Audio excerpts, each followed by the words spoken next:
What should procurement teams verify before choosing steel versus brass in multi-layer nickel plating? How semi-bright nickel additives affect adhesion and corrosion resistance. The answer is not just speed. Buyers need to check whether the solution fits real production targets, delivers stable data, and reduces downstream risk for quality control, maintenance, and supplier coordination. This walkthrough focuses on the practical evidence a buyer should request before moving forward with a purchase decision. A 4-part substrate table and 4 risk matrix show why steel and brass need separate semi-bright nickel trials. Steel and brass create different nickel plating questions. A plating shop choosing a semi-bright nickel additive for multi-layer nickel systems is rarely choosing for one perfect laboratory panel. The more common problem is a mixed workload. Steel brackets, brass fittings, copper alloy hardware, decorative parts, functional components, and assemblies that will later be judged by adhesion, appearance, and corrosion performance. Steel and brass may both accept nickel deposits, but they do not fail in the same way. A useful additive evaluation must therefore begin with the base metal, not with the additive name. Steel pushes the process toward corrosion control and surface activation.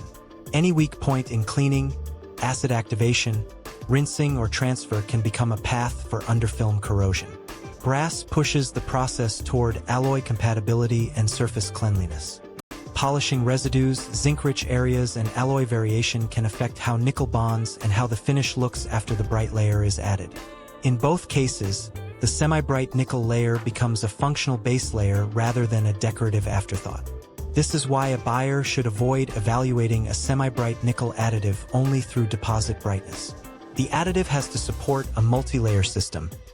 A semi-bright layer beneath a bright nickel layer, often followed by chromium or another finish depending on the application. The correct question is whether the additive helps the shop build a stable structure across steel and brass substrates while keeping stress, ductility, potential difference, and bath control inside a repeatable window. One where adhesion and corrosion become the same decision. Adhesion and corrosion resistance are often separated in quality documents, yet in multi-layer nickel they are closely connected. A nickel system that does not adhere well cannot deliver reliable corrosion protection because the protective layer is no longer continuous at the most important interface. A coating that passes an early appearance check may still fail later if it traps stress, leaves weak recesses, or exposes the base metal through micro defects. Steel makes that weakness visible through rust and underfilm attack. Brass may show staining, peeling, color irregularity, or rejection in decorative inspection. 1.1 Why substrate fit matters before supplier approval. Supplier approval should not be based on a single sample coupon unless the real workload is also a simple coupon.